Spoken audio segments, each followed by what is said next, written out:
턱끝 축소했는데 저도 살이 툭 마녀턱처럼 웃을 때도 심해져요. 살만 없앨 수 있나요? 비용은 어떻게 될까요? 그러니까 대부분 이렇게 생각하시는 것 같아요. 턱살이 늘어져서 마녀턱이 되니까 이 턱살을 자르면 되지 않을까? 참 쉽죠. 그죠? 우리 그 백종원 선생님 얘기하는 것처럼 참 쉽죠. 예, 뭐 이런 그런 것처럼 이럴 수 있으면 얼마나 좋을까?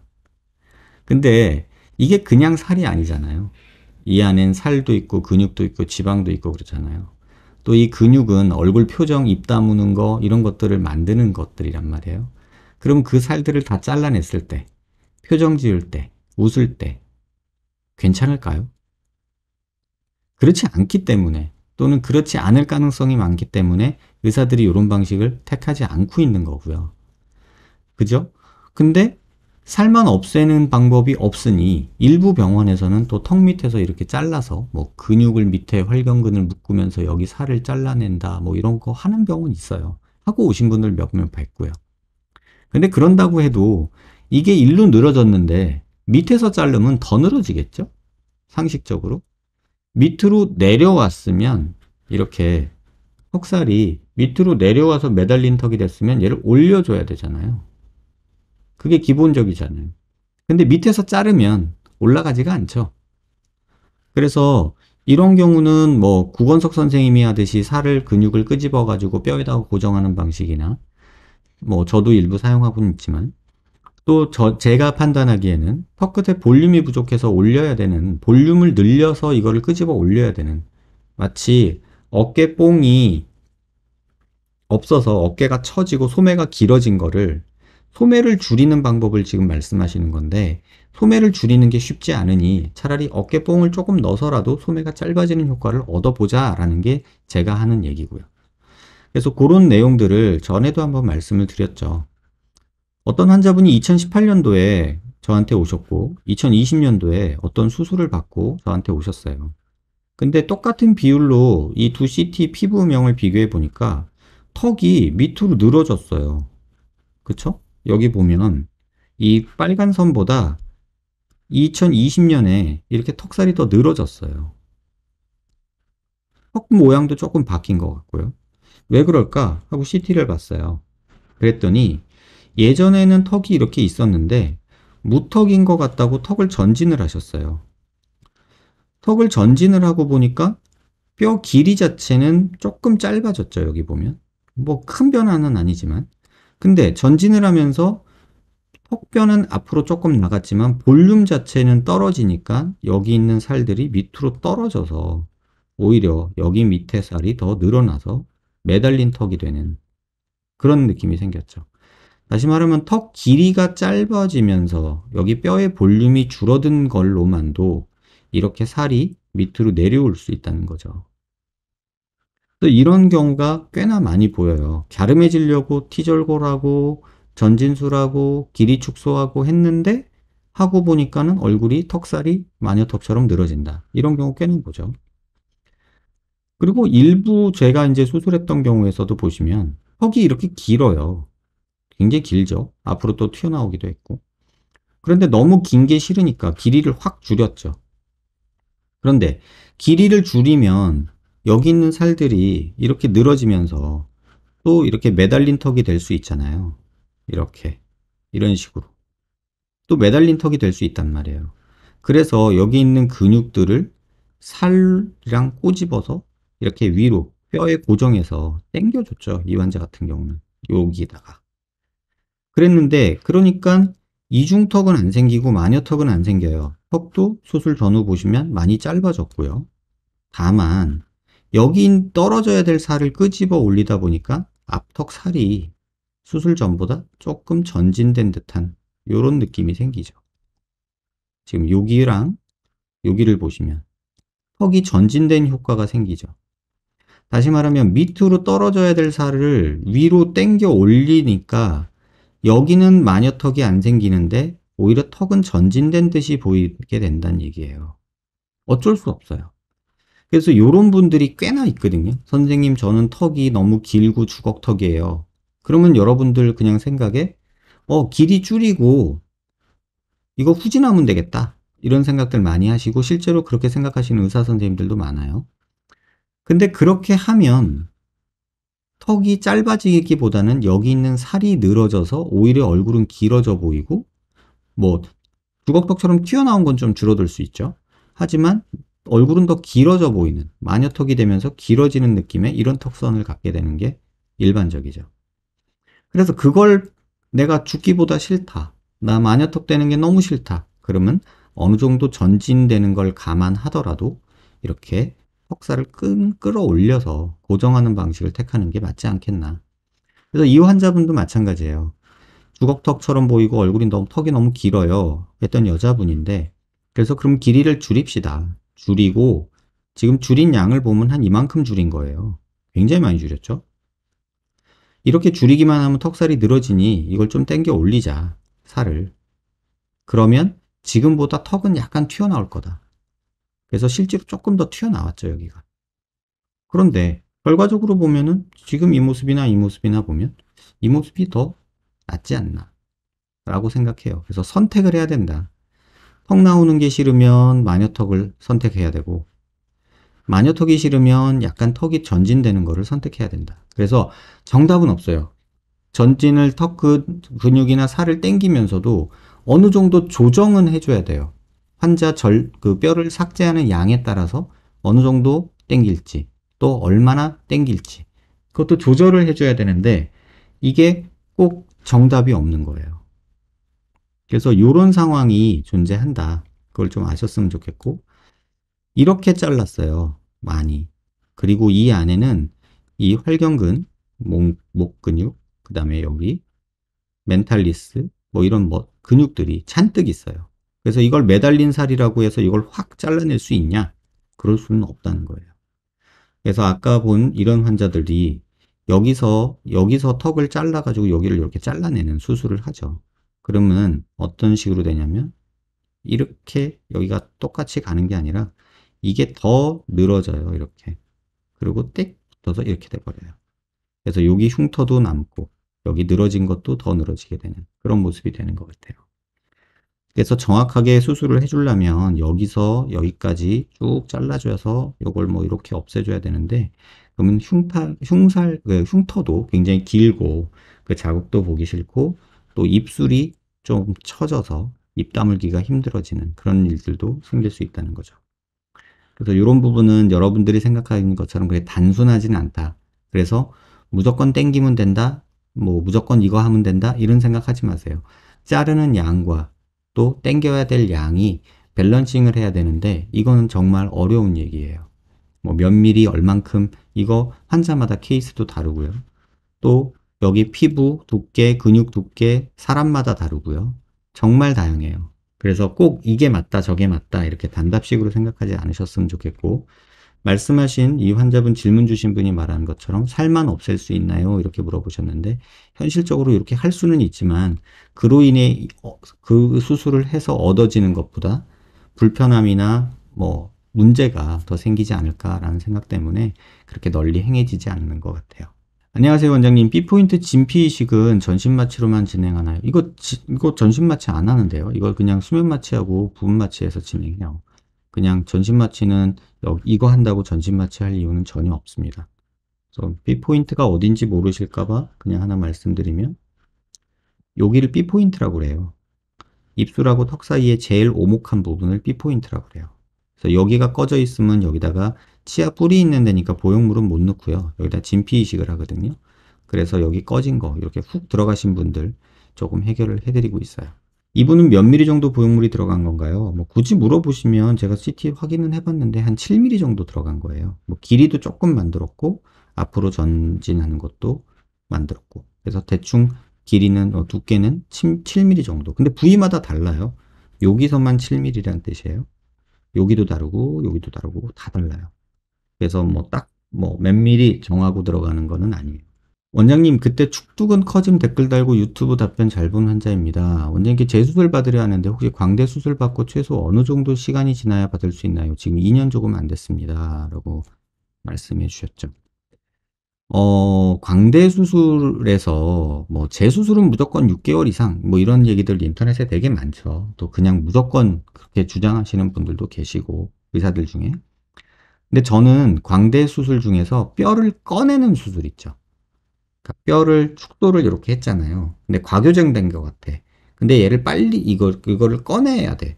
이런 상황이면 하루라도 빨리 하세요라고 말씀드려요. 왜냐면 지금 어차피 2년 지났으면 아무 때나 하셔도 되고요. 이미 2년 정도 됐으면 시간이 넘어갔고요. 그래서 뭐 아무 때나 하셔도 되고, 뭐 수술한 지 2주 만에 빼는 분도 봤고, 그런 분들 오시거든요. 그럼 하루라도 빨리 하세요. 그렇게 얘기를 해요. 왜냐면 그래야지 뼈 흡수가 안 일어난 채로 가능한 내 뼈를 다 살려서 수술할 수가 있어요. 물론 수술할 때는 번거롭고 힘들고 어려워요. 뭐 그렇게 어려운 건 아니지만 번잡스럽고 팔 아프고 그래요.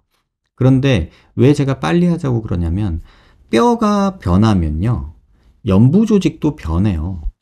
시간이 지남에 따라. 그러니까 변화된 뼈 구조에 연부 조직이 따라서 변하기 전에 빨리 뼈를 제지 위치로 만들어 놔야 수술 전 모습에 가장 흡사해져요. 근데 이게 시간이 많이 흘러가면 연부 조직도 변해 있기 때문에 옛날 뼈 위치로 갖다 놓는다 해도 옛날 모습하고 조금 다를 수밖에 없게 돼요. 그래서 연부 조직이 변한다는 거를 꼭 생각하셔야 돼요. 뼈 수술하면 뼈만 변하는 게 아니고요. 연부 조직도 따라 변해요. 그러니까 재수술, 특히 광대가 그런데 과교정된 걸 꺼낼 생각이라면 하루라도 빨리 하시라. 이렇게 말씀드릴게요. 그리고 2년 됐으면 사실 그 시기는 이미 훨씬 지난 거라 뭐 아무 때나 환자분 시간 되실 때 수술 받으시면 될 것 같아요.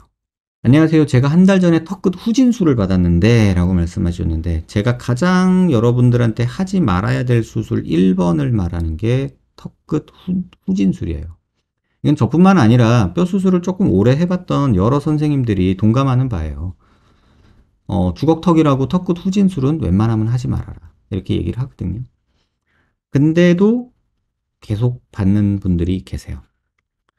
이게 왜 그러냐면 턱이 들어가는 효과보다 턱이 길어지는 효과가 있고 그 다음에 이 턱 밑에 이 설골이라고 하죠. 설골하고 턱끝하고 근육이 붙어 있는데 그 근육이 침을 삼키거나 뭘 삼키거나 혓바닥으로 움직이거나 또는 입을 닫고 벌리거나 할 때 조금 영향을 주는 근육이에요. 그게 짧아져요. 그래서 후진술 받은 분들이 어금니가 제대로 안 다치고 어금니가 잘 안 다치는 느낌이고 어금니와 앞니 아래쪽이 너무 아픈데 이런 경우 원래 있는 건가요? 이거 교합이 틀어진 거거든요. 그러니까 엄청 부었거나 피멍이 들었거나 이럴 때 근육들, 얼굴, 입을 벌리고 닫는 근육들이 제자리를 못 잡고 지금 정신을 못 차리고 있는 거예요. 이럴 때 교합도 약간 틀어져요. 마치 뼈는 이상 없는데 우리가 근육통이 생겼을 때 쩔뚝거리잖아요. 그런 거 비슷하게 이 턱 관절, 입 움직이는 것도 쩔뚝여요. 그러면 교합이 맞을 수가 없죠. 그래서 수술한 병원에서는 시간 지나면 괜찮다고만 하고 지금 당장 할 수 있는 건 없을까요? 지금 당장 할 수 있는 거는 수술한 지 한 달 되셨으면요. 이 스트레칭 하세요. 이렇게 목 뒤로 제끼는 스트레칭, 이렇게 좌우로 흔드는 거, 이렇게 턱 움직이는 거, 막 이런 거 하세요. 왜 그러냐면 근육들이 제자리를 잡아가는데 제일 중요한 거는 물리치료처럼 이렇게 근육들을 움직여주는 거예요. 그래서 너무 아프고 힘든데 이거는 교합 때문에 그런 거잖아요. 그러면 치과 가셔서 이 교합 맞춰주는 스플린트라고 하는 거 있거든요. 임시로라도 그거 끼세요. 그러면 워낙에 교합 자리로 가면 이런 어금니, 앞니 쪽, 아래쪽 이런 데가 조금 그렇게까지 불편하진 않을 거예요. 그러니까 치아가 안 맞아서 불편한 통증 같아요.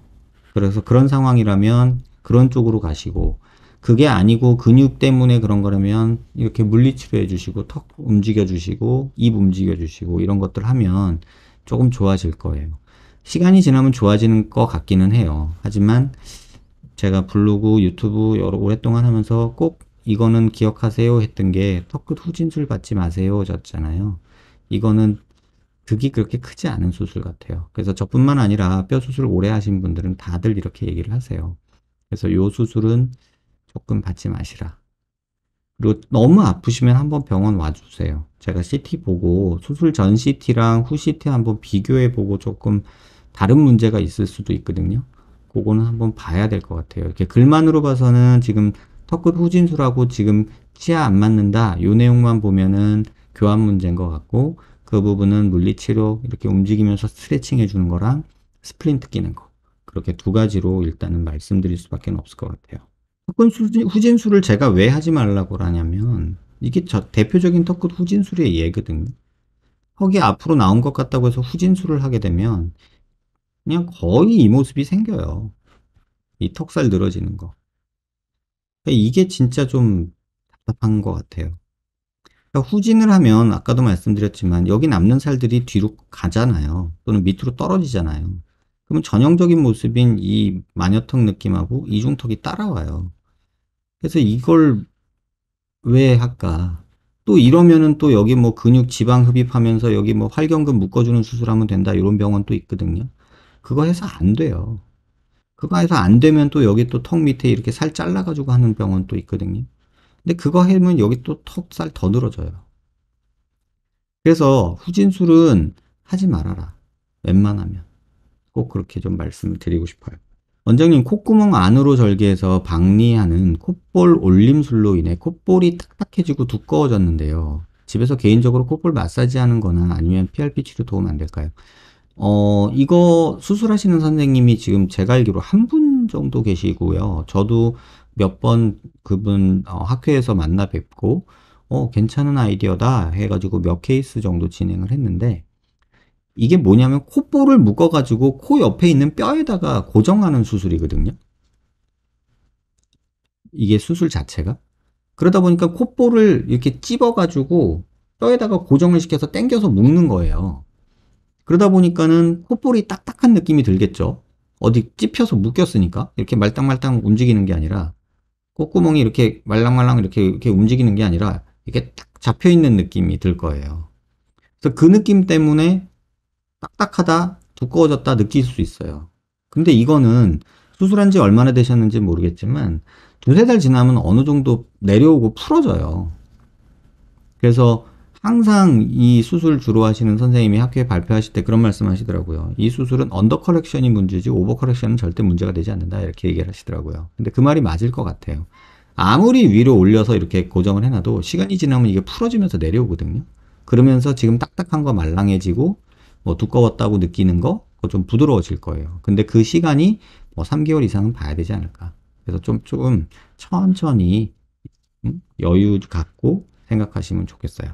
제가 7, 8년 전에 코 수술을 했었는데요. 코 실리콘 제품명이 실리콘 밑바닥에 써 있다고 알고 있는데 제가 예전에 한 곳에서 전화해서 물어보면 그때 썼던 제품 이름 알 수 있을까요? 뭐 밑에 써 있는 실리콘은 그렇게 많지 않고요. 뭐 최근에 나왔던 몇몇 브랜드들이 그렇게 나오기는 하는데 그렇다고 이거 확인하려고 빼볼 수는 없고 수술한 병원에 전화해서 물어보면 어떤 제품 썼는지 알 수 있겠죠. 7, 8년 전이면 제품명 안 쓰여 있을 수도 있다. 근데 그 뭐 제품명이 쓰여 있어서 뭐 그런 게 아니라 그냥 그 병원에서 그 당시 썼던 거 보형물 어떤 거 썼는지 그 병원엔 기록이 다 있을 거예요. 차트나 이런 거에. 그래서 전화해서 물어보시면 아마 답 주실 것 같아요. 근데 그 제품명이 왜 궁금하실까? 갑자기 그게 궁금하네요, 저는. 제 한쪽 관자놀이 음영이 선생님께서 수술하신 분과 비슷해서 댓글 남겨봅니다. 다른 점이 있다면 저는 광대 수술을 받은 적이 아예 없고요. 10년 전쯤 계단에서 굴렀다가 옆광대 함몰이 온 것 같습니다. 광대 돌출도 없지 않아서 축소술을 받고 싶은데 저 같은 경우는 광대 축소술만 받는 게 가능한지요. 혹은 미니 임플레이트까지 같이 받아야 하는지도 궁금합니다. 자, 이분처럼 여기가 이렇게 뼈가 결손이 있어서 겉으로 드러나는 오목한 모습이 있으면 이렇게 메꿔주면 되죠. 결손이 있으니까. 근데 지금 질문 주신 분은 일전에 저한테 오셔서 방송에서도 뵙고 병원에 오셔서 상담도 받았던 분인데 그분이 딱 요런 케이스였어요. 딱 요런 케이스였어요. 뭐 여기일 수도 있고 여기일 수도 있겠죠. 근데 한번 생각을 해보자고요. 이게 무슨 자동차 찌그러진 게 아니잖아요. 여기서 이렇게 빡 밀어가지고 얘가 이렇게 쫙 펴지는 이런 게 아니잖아요. 그래서 여러분이 아셔야 될 거는 이 광대, 이게 만약에 광대뼈라고 하면, 이게 정상 광대라고 하면, 이 광대를 이렇게 만들기 위해서는요, 절골이 최소 3군데가 들어가야 돼요. 이 3군데가 부러져야 이 덩어리 빼고, 이 덩어리 빼서 이렇게 만들 수가 있겠죠. 여기만 절골해서 이걸 뺀다고 나오겠어요? 나와봤자 뭐 이런 식으로 나오겠죠? 이런 광대 더 커지잖아요. 그러면 줄인다고 뭐 여기를 절골해서 얘를 밀어넣으면 어떻게 되겠어요? 이렇게 될 거 아니에요. 그럼 여기 더 꺼질 거 아니에요. 안 되죠. 그러니까 이런 경우에 절골을 3번 해야 돼요. 이렇게. 그럼 절골을 3번 해서 이 한 덩어리 여기다 놓고 한 덩어리 여기다 놓고 그 다음에 여기다가 쭉 금속 플레이트를 대서 여기 고정, 여기 고정, 여기 고정, 여기 고정 4군데를 고정해야 돼요. 근데 이렇게까지 할 수가 있겠냐. 이거 두피 열어가지고 다 보면서 해야 되거든요. 근데 이렇게 하기 현실적으로 힘들어요. 그래서 단순히 꺼진 게 문제라면 그냥 여기 메꾸자 이렇게 제가 그렇게 말씀드린 거고 이런 경우는 그냥 메꾸는 게 답이고요. 제가 볼 때는. 왜냐면 이거 이렇게 절골 3번 하면요. 이 뼈가 붙으리란 보장도 없고 이거 조금 꺼내려고 두피 열어가지고 막 톱질을 여러 번 하는 거 나사를 막 여러 개 박는 거 그거 하느니 이 조그만한 보형물 하나 넣는 게 오히려 간단하고 이물질 들어간다. 플레이트도 이물질이고 나사도 이물질이거든요. 그 생각하면은 이게 꼭 절골해서 내 뼈로 부러뜨려서 빼야 되는 게 정답은 아니에요. 또 이게 그나마 이렇게 좀 길게 꺼져 있으면 돼. 요렇게 꺾였듯이 꺼져 있는 경우도 있거든요. 아주 조금만. 그러면 이거 여기 자르고 여기 자르고 여기 잘라야 되는데 좀 심하면 여기까지 잘라야 돼요. 그러면 얘를 꺼내서 고정할 뼈 조각이 안 돼요. 너무 작아서. 이런 경우도 있어요. 이럴 때는 그냥 꺼진 게 문제라면 그냥 메꾸자. 이렇게 되는 거고요. 그럼 지금 질문 주신 분처럼 광대가 크니까 축소도 하면서 이거 꺼진 것도 메꾸고 싶다. 그럼 그냥 일반적인 광대 수술하면서 여기를 살짝 메꾸는 방법이 사실은 현실적이에요. 이제 제가 이렇게 말씀드리지만 환자마다 상황은 굉장히 다양해요. 그 일전에 이렇게 꺼져서 있었던 분이 있었거든요. 환자분하고 비슷하게 질문 주신 분하고 비슷하게. 그래서 여기 조그만하게 보형물 만들어서 넣읍시다. 그랬더니 저 보형물 싫어요. 내 뼈로 안 돼요. 이제 그러시고서는 요거 설명을 드렸거든요.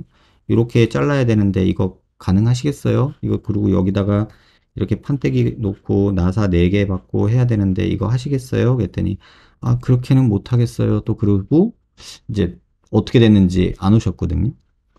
근데 요런 경우에 잘라서 수술하는 게 내 뼈로 하는 게 현실적이지 않은 경우가 있어요. 근데 만약에 아주 뭐 드문 경우겠지만 이렇게 함몰이 돼 있다고 한번 생각해 보자고요. 이렇게 여기 노란색이 없고 그러면 그냥 여기 자르고 여기 잘라가지고 광대 줄여버리면 돼요. 예전에 제가 대학에 있을 때 그런 경우가 있었어요. 어떤 젊은 여자친구인데 아빠랑 골프 치러 갔다가 골프공에 맞아가지고 광대가 꺼져서 왔어요. 근데 얼굴이 광대가 커요. 그래가지고 막 아버지가 그러시더라고요. 이거 광대뼈 이거 부러졌다고 CT 보여주고 이제 말씀을 드렸더니 아 근데 내가 보니까 광대가 줄어든 게 더 이쁜 것 같은데 차라리 반대쪽을 줄이면 안 될까요? 이러셨어요. 그래서 골프공에 맞아서 함몰된 데는 그대로 두고요. 반대쪽을 광대 수술해가지고 축소했던 경우도 있어요. 그러니까 상황은 굉장히 다양해요, 여러분. 뼈 모양, 뭐 부러져서 꺾인 모양, 뭐 꺾인 폭, 뭐 두께 이런 것들 다 봐야 되거든요. 그러니까 단순히 뭐 어떤 형태인지, 어떻게 부러져 있는지, 또 남아있는 뼈의 두께는 어떤지 이런 거에 따라서 수술 방법은 굉장히 다양하게 만들어질 수 있을 것 같아요. 그냥 뇌뼈로 할 수도 있고, 보형물이 필요할 수도 있고, 뭐 꼭 티타늄이어야 되는 경우도 있고, 그냥 뭐 본시멘트나 이런 거가 될 수도 있고 이런 다양한 경우의 수가 있다는 거 조금 기억해 주셨으면 좋겠어요. 안녕하세요 선생님, 글 잘 봤습니다. 혹시 외상 후 안면 비대칭 환자도 광대 축소술을 통해 바로잡을 수 있을까요? 이게 딱 그 얘기죠. 골프공 그죠? 어 저는 2번 경험이 있어요. 한 분은 여자분 골프공이고요. 한 분은 남자아이 고등학생이었는데 좀 왕따 당하면서 그 학교 불량배들한테 집단 폭행을 당했더라고요. 그래가지고 한쪽 광대가 함몰이 돼서 왔어요. 근데 이 친구가 딱 또 그 경우였어요. 이거 빼야 됩니다. 라고 수술 설명을 했는데, 선생님, 저 근데 광대가 전에부터 커서 스트레스 받았거든요. 근데 이거 차라리 반대쪽 줄이면 안 돼요? 이렇게 물어봐가지고 그 친구도 반대쪽 줄여주고 말았던 환자도 있어요. 물론 여기 부러진 거는 조금 꺼내기는 했어요. 그러니까 그런 식으로 상황에 맞춰서 수술 방법은 정해지는 거고, 그게 이제 환자분하고 상담해서 정해야 되는 거고 그런 거지, 뭐 꼭 이래야 된다, 절대적으로 이래야 된다, 이런 거는 아닌 것 같아요. 네, 사랑둥이님. 그쵸. 지금 이 상태라면은 CT 찍어봐야 돼요. 이게 어디가 어느 부위인지도 봐야 되고요. 남아있는 뼈 두께도 봐야 되고요. 그래서 그런 경우가 있어요. 실제로. 뭐 넘어진 친구도 있었고, 제가 의사생활하면서 몇 번 봤는데 기둥에 부딪힌 친구 있었고, 그다음에 뭐 맞은 친구 있었고, 교통사고도 있었고 그래요. 근데 이게 꺼져서 이렇게 꺾인 경우가 대부분이더라고요. 이제 M자 모양으로 꺾인 거죠. 근데 이런 식으로 이제 났으면 사실은 다쳤을 때는 어떻게 다치는 거냐면요. 여기가 부러지고, 여기가 부러지고, 여기가 부러지는 거예요. 그래서 뼈 조각이 이렇게 있었던 거죠. 그러니까 이렇게 있던 뼈가 여기 부러지고 여기 부러지고 여기 세 조각이 나는 거예요. 그래서 이렇게 되고 그러다가 이 뼈가 이렇게 붙은 거죠. 그러면 이런 모양이 되는 거죠. 이런 경우가 종종 있어요. 그래서 요거는 CT 보고 상황에 맞게 생각해야 될 것 같아요. 선생님, 45도 광대 부근 절골할 때도 오스테오톰 사용되나요? 요거 쓰는 선생님이 있어요. 이렇게 겉에서 피부에서 빵꾸내서 수술하시는 분. 근데 저는 여기 45도 광대는 이 리시프로케이팅 쏘라고 그래가지고요. 와리가리 쏘 왔다 갔다. 이렇게 우리 톱질할 때 쓰는 것처럼 이게 전동 톱이 왔다 갔다 해요, 앞뒤로. 그런 리시프로케이팅 쏘라는 걸 쓰지, 오스테오톰을 여기를 치고서 빵빵빵빵 망치 두드리는 건 안 돼요. 아치 쪽은 망치 쓰시는 분들도 있어요. 저도 옛날에는 아치 쪽은 망치로 했었거든요. 오스테오톰으로. 왜 그러냐면 여기는 얇은 뼈예요. 되게 작아서 톡 끊어주면 골막을 다 보존할 수가 있어서 그렇게 수술을 하기도 했었어요. 근데 지금은 또 갈아주고 어쩌고 해야 돼서 톱으로 전부 다 하고 있어요. 육강대 때문에. 안녕하세요. 저도 무턱이 늘 스트레스였지만 큰 수술은 부담돼서 줄곧 필러를 맞아오던 사람입니다. 3cc, 2cc, 1.5cc 이렇게 1, 2년 간격으로 점진적으로 줄여 맞고 있지만 필러 부작용이 걱정되고 장기적으로는 필러가 해답이 될 수 없을 것 같아서 원장님 블로그에 필러 키워드 들어가는 거 모두 정독한 뒤 댓글 남깁니다. 저 환자분 정도면 대략 몇 cc 정도 필러가 주입된 건지 궁금합니다. 이 환자분 얘기거든요. 이거는 몇 cc인지는 저도 알 수는 없어요. 근데 뭐 종류가 되게 많았던 환자예요. 뭐 HA 필러, 칼슘 필러, 뭐 또 뭐였더라? 뭐 아테콜, 뭐 PMA 필러, 뭐 또 그때 한참 유행했던 그 QOP, 이름 뭐였더라? 아무튼 그런 필러, 하여튼 필러 종류만 한 서너 가지가 들어가 있던 환자예요. 그래서 몇 cc 정도는지는 정확히는 모르겠지만 최소 5cc는 넘었지 않겠나 이런 생각이 들고요. 저렇게 필러 넣으면 혹시 나중에 수술할 때 단점이라던가 어려운 점이 생길까요? 제거가 다 안 돼요. 그러니까 제거를 할 수 있는 한 최대한 하지만 100% 다 제거할 수가 없어요. 그래서 이런 경우는 우리가 박리를 할 때, 수술을 할 때 입술 밑에 여기를 째고요. 요 뼈를 따라서 들어간단 말이에요. 그러니까 이거는 살 중간에 있는 거잖아요. 그러니까 뭐 제거한다고 해봐야 여기 정도 요런데 옹글몽글 있는 거 여기 정도까지 어떻게 뭐 조금 구멍 내고 짜가지고 뺀다 하지만 사실 이런 데 있는 거는 이거 피부 상할까봐 맘대로 또 짜내거나 파지도 못해요. 그래서 이렇게 하얗게 몽글몽글 보이는 것들이 필러인데 완전하게 제거는 힘들어요. 그래서 수술할 때 조금 변수가 많아요. 어릴 때 발치 교정 오래 했지만 지금도 부정교합이 있는 상태입니다. 만약 진단해 주신 수술에 교정이 필수라면 교정을 2번 해도 상관없는지. 교정은 상관없어요. 수술이 뭐 꼭 필수는 아니고요. 그러니까 교정이 필수는 아니고요. 교정이 필요한 상태라면 교정은 교정대로 받으셔도 되고, 이 무턱이 심한 경우는 사실은 교정이랑 무턱이랑 수술이랑 크게 상관 안 하고 하셔도 돼요. 뭐 발치 교정을 또 할 건 아니잖아요. 발치 교정은 많이 변하니까 조금 영향이 있는데, 그냥 교정 정도는 사실 무턱 수술할 때 크게 영향을 주진 않아요. 당장 수술은 아니더라도 일단 진료라도 받아보고 싶은데 필러 맞은 상태로 그냥 오시면 돼요. 녹이고 오실 필요는 없고요. 오래된 댓글이라 글에 댓글 달아 죄송하지만 혹시라도 답변 올까 싶어 댓글 드립니다. 번거로우시겠지만 부탁드립니다. 답변 미리 감사합니다. 그러니까 정확히 뭔지는 모르겠지만 그냥 필러 맞은 필러가 녹는 필러라면 뭐 와서 제가 보고 그리고서 수술 계획을 했을 때 수술을 계획하기 전에 수술을 결정을 한 후에 계획 전에 디자인 전에 필러를 다 녹이는 걸 일단 하죠. 그러니까 지금은 그냥 오셔도 상관없을 것 같아요. 병원 오셔서 한번 보고 그리고 얘기 나누면 될 것 같아요. 혹시 양악수술 후 술은 얼마 정도 후에 먹는 게 나을까요? 수술 후 언제까지 술 먹지 말라고 하는 이유가 뭔지도 궁금해요. 먹으면 어떤 부작용이 생기는지도. 지금 제가 2달 차인데 맥주 간단히 정도는 마셔도 되는지. 환자분들 중에 치료받으러 오셔서 선생님 근데 저 술 언제부터 먹어도 돼요? 선생님 저 담배 언제부터 펴도 돼요? 이런 거 물어보시는 분들 되게 많잖아요. 근데 제가 그 질문을 받으면 항상 이렇게 답을 해요. 술 마셨구나. 또는 담배 폈지. 이렇게 말을 해요.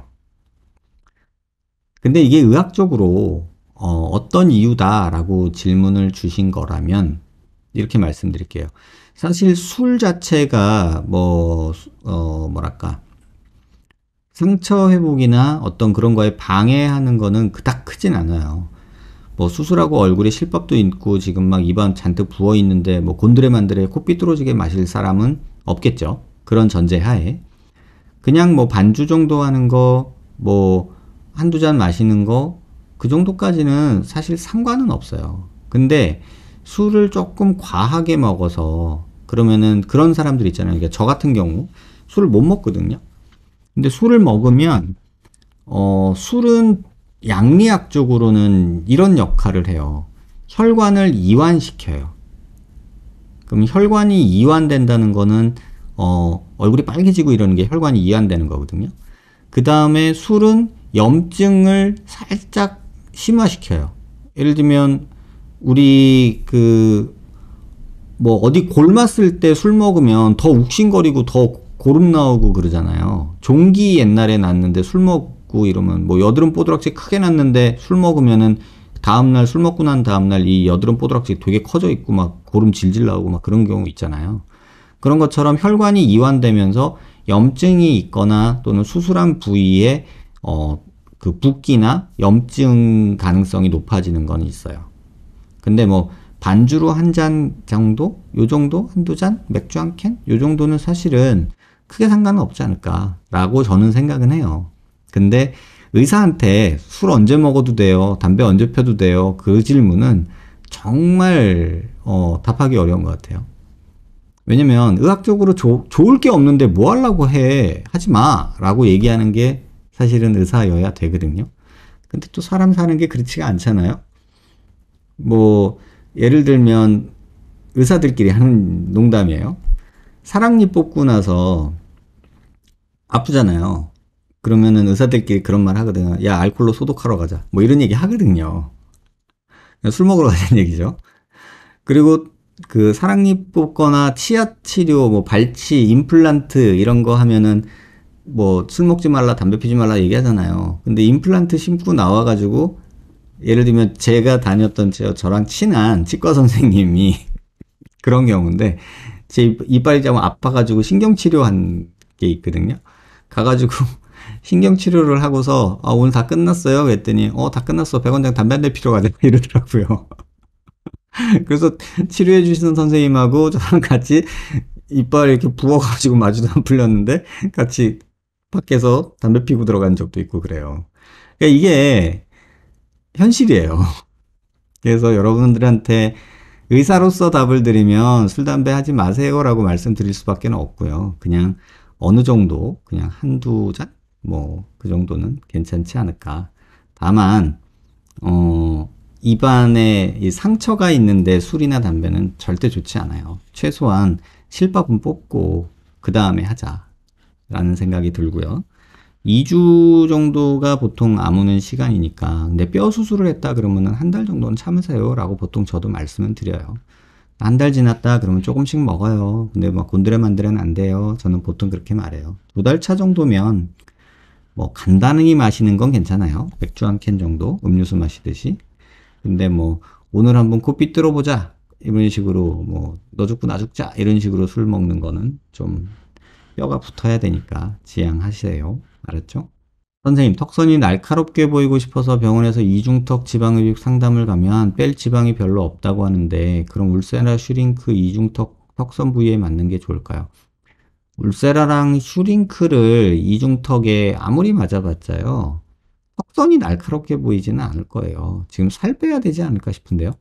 그러니까 턱선이 예를 들면 제 얼굴을 보면 제가 이렇게 하면 저는 여기 턱선이 보이잖아요. 여러분 보이시죠 이거? 근데 이게 안 보이시는 분들 있잖아요. 그거를 뭐 레이저를 하거나 뭐 입모드니 뭐니 뭐 주사 맞고 이런다고 이 턱선 절대 안 나옵니다. 이 턱선은 어떻게 만들어지냐면요. 턱뼈가 어느 정도 커야 되고요. 좌우로 커야 되고요. 그죠? 이 좌우로 커져야 되고 또 하나는 피부 두께가 얇아야 돼요. 피부 두께가 두꺼운데 뼈가 아무리 커도 겉으로 턱선 안 나타나요. 근데 대부분 요 고민을 하시는 분들이 체중이 보통 체중보다 우리가 날씬하고 날카롭게 뾰족하게 V라인 뭐 예쁘다 이런 얼굴형이 아닌 분들이 요 질문들을 하시더라고요. 얼굴 살이 조금 많거나 또는 체중은 정상 체중에 가까운데 체지방률이 되게 높은 그런 군에서 꼭 저 고민을 하시는 것 같아요. 그래서 제가 뭐 이런 말씀 드리면은 또 뭐 다른 얘기 하시는 의사 선생님들이나 환자분들도 계시겠지만 뭐 얼굴 지방을 빼서 좋아졌네 어쩌네 나는 내가 잘 빼 뭐 내가 하면 다 만들 수 있어 이런 분도 분명히 있을 거예요. 근데 제 가족이면 뭐 울세라 맞고 뭐 슈링크 맞고 인모드하고 그럴 정성에 시간과 노력을 차라리 운동화 좋은 거 가서 동네 한 바퀴 뛰세요. 그리고 얼굴에 체지방률을 낮추는 그런 거를, 그러니까 체중을 빼는 것도 중요하지만 과체중이 아니라면 체지방률을 낮추면 턱선이 드러나요. 대표적인 예가 있죠. 제가 가끔 병원에서 이런 질문 하시는 분 보면은 얘기를 해드리는데, 그 누구죠? 조세영 씨인가요? 조세영 씨? 그분 한 15kg, 20kg 뺐다고 하죠. 막 이중턱 이만큼 있고 목하고 볼하고 붙어 있던 분이잖아요. 근데 한 20kg 빼고 나서 턱선 쫙 나오잖아요. 그런 거 보면 여러분들도 좀 자극받고 어떤 시술이나 이런 거에 의존하기보다는 본인이 할 수 있는 그런 가벼운 운동 이런 것들로 좀 하시는 게 좋지 않을까 이런 생각이 들어요. 뭐 만약에 뭐 마르신 분이라면 지방이 별로 없다고 하는데 뭐 턱이 작은 거일 수도 있어요. 그래서 그런 경우면은 이런 거 백날 해봐야 턱선은 나오지 않아요. 답변 되셨길 바라고요. 선생님 안녕하세요. 코 수술에 있어서 보형물 1mm 차이는 정말 미세한 차이인가요? 아니면 생각보다 꽤 차이 나는 편인가요? 보형물 두께가 1mm 차이가요.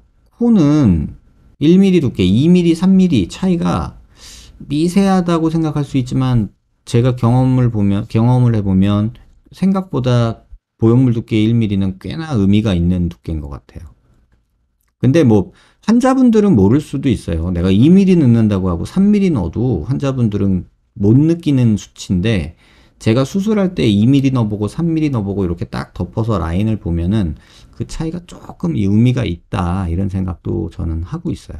선생님 제가 6년째 저 증상입니다. 다만 우연히 목 뒤를 마사지하다가 감각 이상 부위가 개운해지고 피가 통하는 느낌이 나는 걸 알게 되었습니다. 목 뒤를 마사지하는데 안암이 신경이 좋아진다? 이건 조금 어려운 얘기인데요. 저는 고대 구로병원 교수에서 교수님께 티타늄 삽입을 했는데 이거 제거하면 감각 이상이 호전될까요? 수술 당시 골절 부위는 경미하였습니다. 다만 시간이 지나면 약간 얼굴이 일그러질 수 있다는 말에 수술을 선택했는데 괜히 했다 후회하는 중입니다. 만약 지금까지도 감각이 이상이 있으시고 그렇다면요, 저 티타늄 플레이트 제거하는 것도 한번 고려는 해보세요. 다만 지금 말씀하신 내용이 의사로서 제가 배운 지식으로서는 답드리기가 좀 어려워요. 왜냐면 여기 목 뒤 마사지를 했는데 요 안와미 신경이 좋아진다. 이거는 조금 제가 연관 짓기가 어렵네요. 제가 배운 해부학과 제가 배운 의학 지식으로는요. 그리고 안와골절이 됐는데 티타늄 수술을 하는 거는요, 얼굴이 일그러지는 것 때문에 하는 게 아니라 눈이 꺼져요. 한쪽 눈이. 그러면서 복시 같은 게 생길 수 있어요. 그래서 하는 거예요. 이게 뭐 얼굴이 찌그러져 보이는 것보다도 시야가 두 개로 보이는 게 생겨요. 그리고 눈이 한쪽이 푹 꺼져 보여요. 그러면 되게 어색해 보이고 보는 사람마다 이상하게 보여요. 그래서 수술한 걸 후회하실 건 아닌데, 안아골절 할 때 신경이 다치는 게 일반적이거든요. 일반적으로. 안 다치면 다행이다라고 하는 거지, 어떻게 보면 안아골절이 됐는데 안아미 신경이 안 다쳤다 그러면은 다행인 거지, 그게 다치는 게 좀 더 일반적이라고 보시는 게 맞아요. 그래서 괜히 후회하지 마시고, 지금 6년째 저렇게 불편하다면 한번 그 티타늄 제거하는 거 한번 고려는 해보세요. 좋아질 수도 있으니까. 제가 딱 고민인 부분이에요. 코끝은 너무 마음에 드는데 코끝은 그대로 두고 실리콘만 동영상 속 보트쉐입 이노피 보형물로 교체 가능할까요? 보트쉐입 아니고요. 이게 보트쉐입이고요. 이게 C걸이에요. 그래서 어쨌든 간에 보형물만 교체하는 것도 가능해요. 그래서 얼마 전에 수술했던 환자분 사진을 조금 그냥 보여드릴게요. 이분이 특이하게 자기는 코끝이 지금 코끝이 좋다고 하셨어요.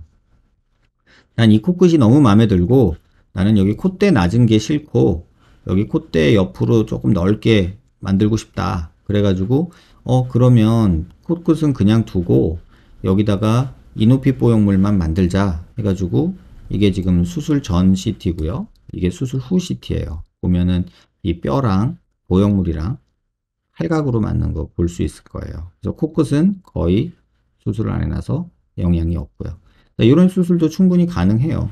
이게 뭐 보트 쉐입도 할 수 있고 이렇게 C걸 모양으로 부채꼴 모양으로 만들 수도 있고 이런 것들은 얼마든지 가능하니까 그냥 원하시는 대로 선택하셔서 만들 수 있는 거예요.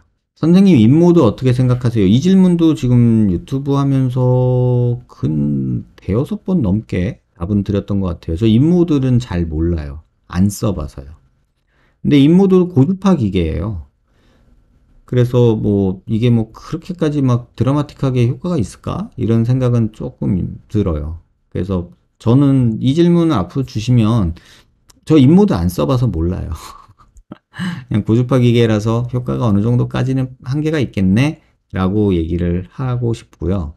입모드는 뭐 요새 광고하는 병원들이 많아서 그런지, 피부과 선생님들이 요새 뭐 주력으로 많이 쓰셔서 그런지 모르겠는데, 이게 뭐 지방을 파괴해서 뭐 얼굴을 갸름하게 만든다 뭐 이런 얘기를 하시더라고요.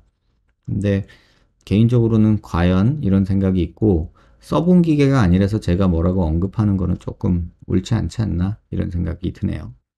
안녕하세요, 선생님. 저는 약 4년 전 아큐 스컬프 받고 볼에 알사탕처럼 뭉침이 생겨 마음고생 중인 사람입니다. 선생님께서 올려주신 블로그 흉살 관련 첫 번째 영상에서 관리 고주파가 흉살 생길 수 있다고 하셨는데, 이 영상에서는 도움이 될 수 있다고 하셔서 여쭤보고 싶습니다. 블로그에서 말씀하시는 고주파와 유튜브에서 영상에서 말씀하시는 고주파는 다른 건가요? 답변 주시면 정말 감사하겠습니다. 이 위의 질문하고도 조금 상통할 수 있는 내용인데요.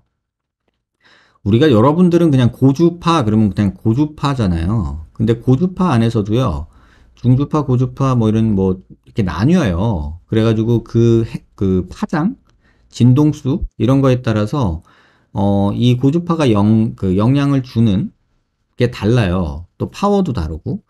그래서 여러분들이 아시는 써마지 있죠, 써마지. 그것도 고주파 기계예요. 그리고 그냥 여러분들 관리실 같은 데서 이렇게, 뭐지? 동그랗게 막대기 까만 걸로 얼굴 막 문질러 주는 거 있죠. 뭉칠살 풀어준다, 뭐, 얼굴 뭐, 어떻게 따뜻해지는 거. 이렇게 문지르면서 따뜻해지는 거. 그것도 고주파 기계거든요. 근데 지금 제가 말하는 아까 인모드나 써마지나 이런 류의 뭐, 인트라셀 뭐 이런 것들은 고주파가 진피를 자극하거나 또는 지방에 영향을 줘서 열을 가해서 지방이 뭐 조금 줄거나 아니면 진피층이 열응고라고 그래가지고 쉽게 말하면 고기가 굽는 거랑 똑같아요. 우리 등심 삶은 이만큼인데 불판에 구우면 이만해지잖아요. 단백질이 열을 받으면 수축하거든요. 그래서 진피층에 있는 단백질을 수축시켜서 리프팅 효과를 얻는다. 뭐 이런 개념이에요. 그래서 써마진이 뭐 인모드니 이런 것들은 고주파들은 수축시키는 열을 그 안에 깊은 곳에다가 열을 줘서 응고를 시키는 작용을 하는 거여서 결국은 이거는 흉사를 만드는 메커니즘이에요. 근데 우리가 피부 마사지 같은 거 할 때 따뜻하게 이렇게 비비는 거 있잖아요. 그래서 이렇게 비비는 거. 이렇게 비비는 거는 오히려 따뜻하게 해서 혈류를 많이 가게 해가지고 흉사를 풀어주는, 뭉친 거를 풀어주는 효과가 있어요. 그러니까 강도도 다르고 메커니즘도 달라요. 같은 고주파 기기인데. 그래서 그 두 가지를 여러분들이 혼동하지 않으셨으면 좋겠어요. 흉사를 만드는 거는 리프팅이나 뭐 인모드, 뭐 써마지 이런 것들은 흉사를 만드는 메커니즘으로 리프팅 또는 지방 뭐 제거 효과 이런 것들을 노리는 거고, 고주파 우리 비벼대는 따뜻한 거 그거는 그냥 혈행을 좋게 하고 림프 부종을 없애주고 뭐 이런 흉사를 좀 뭉친 살들 풀어주고 이런 도움이 되는 거예요. 그러니까 마사지 기계가 고주파인 게 있고 리프팅 기계가 고주파인 게 있는데, 마사지 기계를 쓰면서 리프팅 된다고 말을 하고 또 리프팅 기계를 쓰면서 마사지가 된다고 하고 막 이런 광고글들이 온라인상에 온통 다 있으니까 여러분들이 혼돈을 하시는 것 같아요. 그럼 그거는 구분을 하셨으면 좋겠어요. 원장님 궁금한 게 있어요. 울세라는 몇 살 때부터 받는 게 좋은가요? 이른 나이에 받으면 안 좋다는 말이 있어서. 이른 나이에 받으면 안 좋죠. 피부에 안 좋은 게 아니라 통장 잔고가 안 좋아요. 어린 나이에 이걸 뭐 하려고 받아요? 이른 나이라 하면은 뭐 20대일 텐데, 저는 개인적으로 20대 뭐 중반까지는 이런 리프팅 관련된 장비랑은 좀 거리를 두시고 오히려 다이어트 하시면서 운동을 하는 게 훨씬 좋을 것 같아요. 근데 이게 저번에도 봤는데 그 뭐죠? 슈링크 뭐 200샷 3만원 뭐 이런 광고글 같은 거 저도 봤거든요. 그거 뭐 하려고 받아요? 그 3만원 갖고 차라리 맛있는 거 사 드시고요. 운동화 좋은 거 사서 뛰세요. 그러면 훨씬 좋아요. 20대 초중반에 웬 리프팅? 인생에서 제일 탱탱할 나이에? 그러니까 조금 이런 것들이 너무 저가 공세, 마케팅 공세에 여러분들이 아까운 돈과 시간을 낭비하는 거 아닌가 이런 생각이 저는 들어요. 뭐 5만원짜리 리프팅 받았다고 얼마나 얼굴이 좋아지겠어요. 물론 안 받는 것보다는 낫겠지 뭐 이런 마음이라면 하셔도 되는데, 나 돈 많아 시간 많고 뭐 그러면 상관없는데, 그게 아니면 뭐 제 가족이면 저는 야 그거 할 시간에 맛있는 거 사 먹어 이렇게 얘기를 할 것 같아요. 근데 뭐 이른 나이에 받으면 뭐 안 좋다, 이건 좀 말이 안 되는 것 같고요. 이것도 인터넷에서 뭐 여러분들이 만들어낸 말이죠. 그럼 뭐 그런 거 항상 양면이 있다니까요. 그 정도의 문제지. 그러니까 뭐 절대적으로 이렇다 저렇다라고 하는 얘기들 있잖아요. 절대적으로 꼭 뭐 이런 얘기 하는 거는 좀 아닌 것 같아요. 선생님 병원에서 턱 수술한 여성 환자들 중에서 U라인을 원하는 사람 대 V라인을 원하는 사람의 비율이 대충 몇 대 몇인가요? 솔직히 말하면요, 최근 2, 3년간 V라인 만들어주세요 하는 경우는 없었어요. 그러니까 V라인이라고 딱 옛날처럼 한 8년, 10년 전처럼 선생님 저 V라인 해주세요 이렇게 말하는 사람은 최근 2, 3년간 단 한 명도 없었어요. 근데 조금 완화된 표현이겠죠. 갸름해 보이는 U라인 자연스럽게 해주세요. 요런 게 더 많아졌어요. U라인 좋아하는 사람이 어디 있겠어요, 여자가. 근데 그거를 V라인은 아니에요 라고 이렇게 말해요, 항상. 전에는 V라인 해주세요 이렇게 얘기했다면 지금은 선생님 저 V라인은 싫고요, 너무 U자도 아니고 갸름한 U라인 해주세요. 이렇게 말하는 것 같아요. 그래서 굳이 답을 하자면 최근 2, 3년간은 저한테 V라인 해주세요 라고 온 환자는 없었던 것 같아요. 근데 또 잘 들어보면 말은 그렇게 하는데 원하는 건 V라인인 경우도 있어요. 이게 말이 참 어렵죠. 선생님 저 V라인 너무 싫어하고요. 이런 턱 좋아해요. 봤더니 턱이 V라인이야. 이런 경우도 있으니까. 이게 무슨 좀 근데 이제 약간 환자들도 그런 의식이 생기는 거죠. V라인은 뭐 빗살무늬 토기 같이 보이고 뭐 되게 촌스러워. 뭐 이렇게 얘기하는 거죠. 철진한 유행 같아. 뭐 이런 얘기들을 하는 것 같아요. 그래서 V라인을 표현을 잘 쓰지는 않는 것 같아요. 요새는. 웃을 때 윗니가 안 보이는데 선생님 영상 정독해보니 중안면부가 들어가 있어서 그런 것 같은데 노블캣 하면 개선될까요? 노블캣 한다고 윗니가 안 보이진 않아요. 아니, 보이지는 않아요. 이건 상악이 꺼진 거고 치아가 이렇게 뒤로 누운 거거든요. 그거는 양악을 해서 빼는 게 사실은 그 치아 보이게 하는 거는 맞고요. 뭐 노블캣 한다고 그 이빨이 안 보이던 게 보이지는 않아요. 약간은 보일 수 있는데 제가 제 입으로 노블캣 하면은 뭐 웃을 때 윗니가 안 보이는데 보여요 라고는 저는 말하고 싶진 않아요. 답이 되셨길 바래요. 선생님 8년 됐는데 플레이트 제거 힘들까요? 제거할 수 있어요. 근데 5년 정도가 넘어가면요. 그 금속 플레이트도 살짝 삭는다고 그래야 되나? 약간 그런 느낌이 있어요. 삭는다는 표현보다는 뼈가 금속이랑 완전히 들러붙어 버린다는 느낌이. 그래서 부러지는 경우가 있어요. 그럼 파내야 되는데 그럼 내 뼈가 너무 많이 없어져요. 그러니까 힘든 건 힘든데 불가능한 건 아니다 라고 얘기를 드리는 게 맞을 것 같아요. 제가 가장 힘들게 뺐던 오래된 거 뺀 거는 15년 된 것도 빼봤거든요. 근데 빠지긴 다 빠져요. 고생을 해서 그렇지. 막 그 나사산 위에 막 뼈가 덮고 있어서 나사산을 막 다 파서 드라이버로 돌려서 겨우 돌려서 몇 바퀴 돌았는데 몇 바퀴 돌다가 나사 머리가 뚝 끊어져 버리는 경우. 뭐 이런 경우들이 오래된 플레이트에서는 좀 있어요. 뭐 그래도 뭐 굳이 빼달라면은 어떻게든이라도 빼요. 빼기는. 그러니까 그거는 너무 걱정 안 하셔도 돼요. 의사가 힘든 거지 환자분은 그렇게 힘든 거 아니니까요.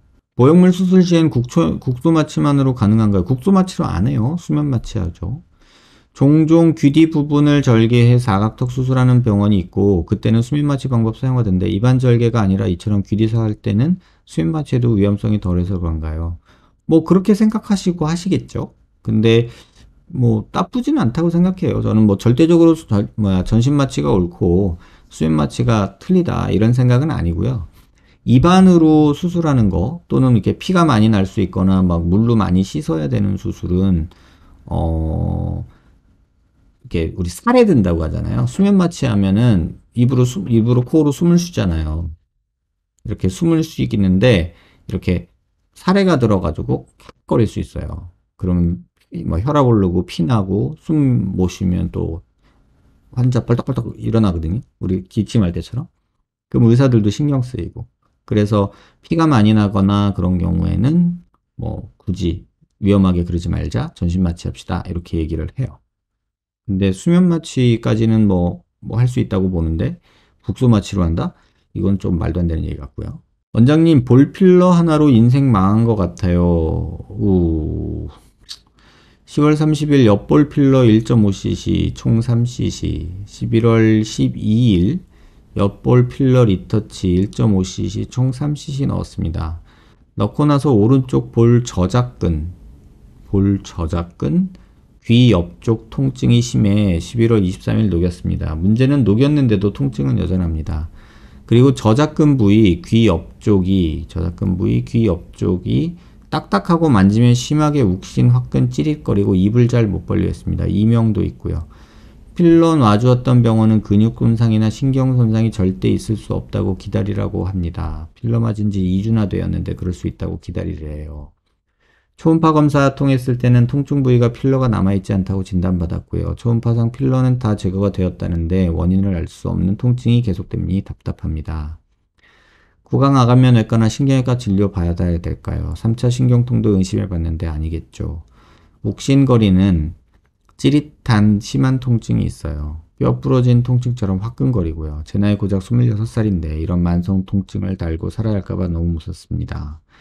요새 밖에 나가면 숨을 못 쉴 정도로 불안감이 오는데 공황장애까지 온 것 같아요. 불안해서요.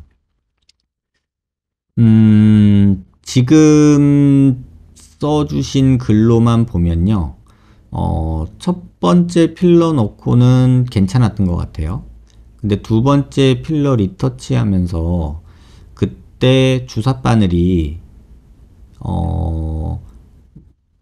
신경을 조금 건든 거 아닐까? 또는 침샘을 건든 거 아닐까? 이런 생각이 좀 들어요.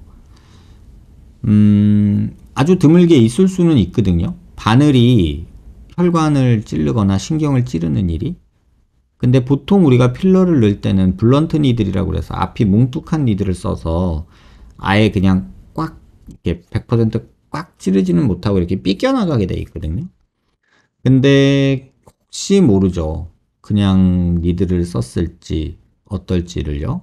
그래서 그 부분은 솔직히 주사 놓으신 분만 알아요. 근데 또 필러를 녹였는데도 아직도 그렇다 그러면 그때 신경이 다쳤던 거예요. 어쨌든 지금 있는 거는 신경통 증상이 맞는 것 같고요.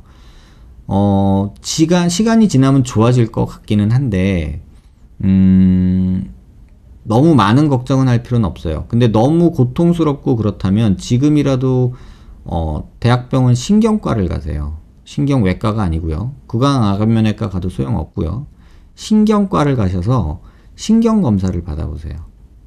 그래서 그 신경 위치나 어떤 신경 때문에 어디가 아픈지에 대해서 조금 신경과 검사를 받아보시는 게 지금으로서는 제일 나을 것 같고요. 다만 지금 뭐 인생 망한 거다라고 생각할 정도로 그렇게 심각한 상황은 아닐 거라고 저는 생각이 들고요.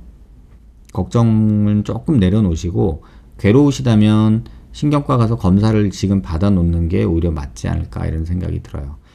바늘로 하는 작업 중에 그렇게 신경을 건드리기는 쉽지는 않아요. 블런트 니드를 썼다면. 근데 그냥 샤프한 니드를 갖고 리터치 한다고 급한 마음에 필러를 조금 이렇게 주다가 보면 신경을 하나를 건드렸을 수도 있어요. 그물처럼 막 많은 신경이 얇은 니들이 그 신경을 딱 건드려서 그 안에 필러가 쬐끔이라도 들어갔으면 지금 말씀하신 것처럼 그런 손상받은 증상이 있을 수 있다는 거죠. 그래서 그 부분은 조금 한번 검사를 받아보시길 개인적으로 좀 권해드려요. 근데 뭐 인생 망하고 그럴 정도로 그렇게 오랫동안 계속 평생 뭐 이런 걱정은 안 하셔도 되지 않을까 이런 생각이 드네요.